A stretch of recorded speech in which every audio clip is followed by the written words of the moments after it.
Olá, amigos do canal Asa. Meu nome é Peter Biondi. Eu sou consultor, professor e jornalista na área de aviação, com especialização na área de Airline Airport Management, falando para vocês diretamente de Atlanta, nos Estados Unidos, com comentário de algumas notícias da aviação da semana. Vamos começar com um incidente no aeroporto de Guarulhos no domingo à noite. Um Airbus A330-300 da Delta Airlines, que fazia o voo de Guarulhos para Atlanta, teve que retornar ao aeroporto após problemas e chamas em um dos motores. A aeronave atingiu 4.500 pés de altitude e em 10 minutos conseguiu voltar para o aeroporto. Imagens de câmeras de monitoramento mostram destroços caindo e um princípio de incêndio no gramado. O aeroporto ficou temporariamente fechado. Passageiros reportaram na internet que ouviram um barulho forte e chamas no motor. Alguns comentários em sites especializados citam algumas deficiências de comunicação, mas nada substanciado. Apesar do susto, os procedimentos foram seguidos e a aviação prevê essas situações. O avião é desenhado para operar com o motor em situações de emergências. Os procedimentos normais nesses casos de fogo no motor é cortar o combustível no motor, desacelerar, desligar o master switch para prevenir problemas elétricos, cortar o ar-condicionado para evitar que fumaça entre na cabine e pousar imediatamente.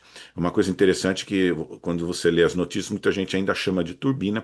A tradução correta é um motor do avião. Em inglês a palavra é engine. Então, o mais correto seria usar a palavra motor quando falar de avião.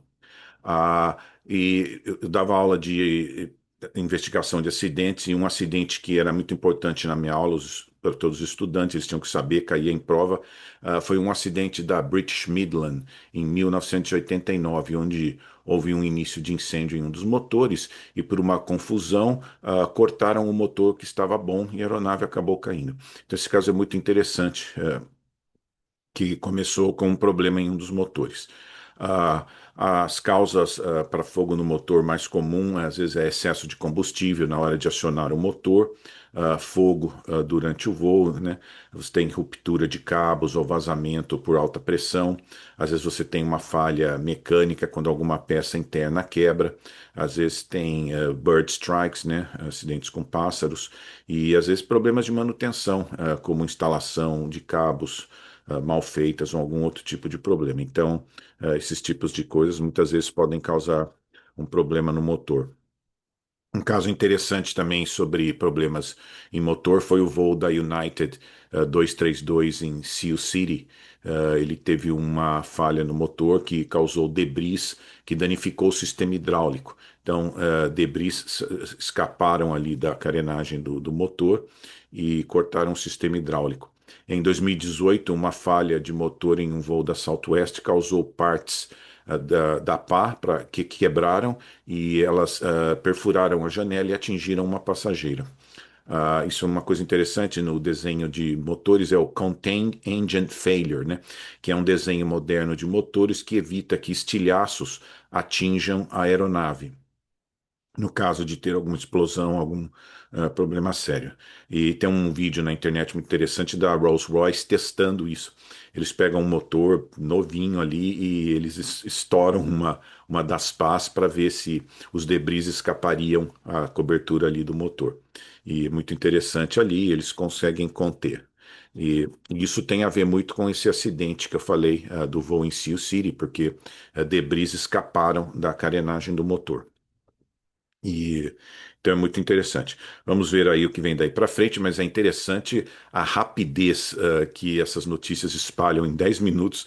Já estava em vários lugares do mundo essa pequena notícia. Antes até do avião pousar, eu já estava sabendo. Estava tendo um problema, né? Mas é impressionante. Vamos ver aí como que a notícia vai ver do resto da semana. Aí foi um pouso pesado, porque o avião estava com combustível, então provavelmente vão checar o trem de pouso para ver alguma, para ter certeza que não afetou o trem de pouso. Mas tá bom, vamos para a próxima notícia sobre aeroportos. Em um novo leilão, a concessionária de aeroportos AENA da Espanha arrematou o Aeroporto Internacional do Galeão, no Rio de Janeiro. A atual administradora, a Vinci, e a Changi de Singapura deram um lance de 1,8 milhões de reais, mas a disputa cerrada ficou com a Zurich e a AENA, que acabou vencendo com um lance de 2,9 bilhões de reais. A ENA já opera 17 aeroportos no Brasil, incluindo o aeroporto de Congonhas. Outros aeroportos da ENA são Recife, Maceió, Aracaju, João Pessoa. Tem o aeroporto de Luton, em London, né? Tem 46 aeroportos na Espanha. O aeroporto do Galeão teve um crescimento de 20% de 2024 para 2025, fechando 2025 com 17,5 milhões de passageiros. E temos que ressaltar que a Gol tem reestruturado sua malha para fazer do Galeão um hub doméstico e internacional, incluindo com notícias recentes aí. Então, isso foi um grande impulso aí para esse valor do aeroporto do Galeão. Outras empresas que operam no Galeão são a Gol, a Latam Brasil, a Azul e aerolíneas argentinas, Air Canada, Air France, Air Transat, American Airlines, Avianca, British Airways, Delta Airlines e Copa. Só para ter um termo comparativo, Guarulhos teve 47 milhões de passageiros, por volta de 47 milhões de passageiros em 2025, então dá mais ou menos 2,7 vezes mais do que o aeroporto do Galeão. Viracopos teve 2,8 milhões em 2025, então menos do que o aeroporto do Galeão. A região metropolitana do Rio tem 1,8 milhões desculpa, 11,8 milhões de habitantes. E o Rio tem o segundo maior PIB do Brasil. Então, muito potencial para ter um aeroporto e aquela história, mesmo que não é pessoas locais, pode ser um hub só conectando passageiros, como muitos países pequenos até fazem, né? Agora, continuando aí na área de aeroportos, o aeroporto de Guarulhos, em São Paulo, operará com apenas uma pista. Começou no dia 29 de março e vai até o dia 30 de abril. Inclusive, durante esse incidente com o Delta, havia apenas uma pista operando, devido a obras que estão sendo construídas no aeroporto. A estimativa é que o aeroporto passe de 60 operações por hora para 40 operações por hora. As empresas aéreas estão fazendo ajuste nas suas malhas. A pista 10R28 Lima ficará fechada para obras de construção de uma nova pista de táxi de saída rápida e ampliação de outra pista de táxi.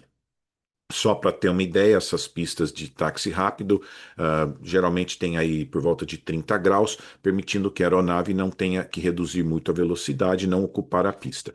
Inclusive, isso é chamado de Runway Occupancy Time. Você estuda Airport Management, vai ter que estudar isso, que é a duração de uma aeronave, que uma aeronave ocupa a pista, que vai do pouso até sair da pista. E tem também o D, Runway Occupancy Time, que é o tempo que ele entra na pista até a decolagem. Então, isso também é calculado.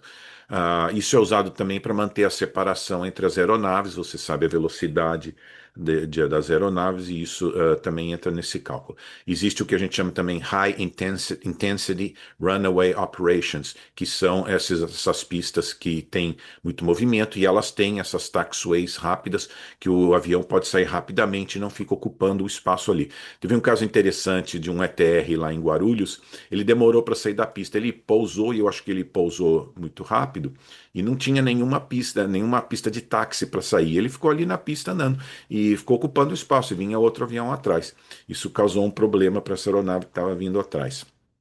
E para calcular isso, você vê o tipo de aeronave, isso influencia. As pistas de táxi, elas são planejadas para o tipo de operação do aeroporto. Então, o que vai acontecer em Guarulhos, né? Antes era muito mais simples, porque você tinha uma pista para decolagem, uma para pouso, e era muito mais simples. Agora não, você tem que ficar calculando as brechas para colocar um avião. Você tem os aviões pousando, e daí você vai encaixando as decolagens naquelas brechas. Então, exige muito mais cálculo, muito mais atenção, e vai ser uma experiência interessante para o pessoal do aeroporto de Guarulhos. Agora vamos a outra de aeroporto, né? Após 12 anos de atraso, será inaugurado o monotrilho que liga o aeroporto de Congonhas a outras linhas do metrô. A linha terá 6,7 quilômetros e irá operar sem condutor. Em um primeiro momento, a linha operará com horário reduzido para testes. A nova estação, que chama Aeroporto de Congonhas, terá um túnel exclusivo e coberto que vai permitir que os passageiros cheguem ao saguão com segurança, evitando as ruas. Essa é a linha 17 Ouro. A previsão é de atender 100 mil passageiros por dia e serão 8 estações no percurso.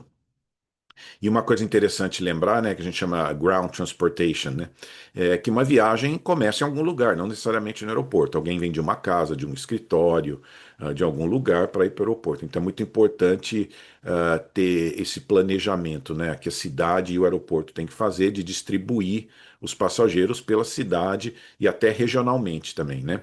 A integração com outros transportes também, você cria ligação do aeroporto, por exemplo, aqui tem com a rodoviária, em São Paulo tem conexão com a rodoviária, e eu até estava pensando, né, você pode até criar aí o que a gente chama de off-parking, estacionamento fora da área do aeroporto. Aqui eles levam você de ônibus, mas de repente alguém pode ir com o metrô e pegar essa linha aí, né? Você faz um estacionamento aí 2, 3 quilômetros do aeroporto e daí pertinho da estação do metrô e você consegue ter um estacionamento mais barato ali, né? Então fica aí a opção aí.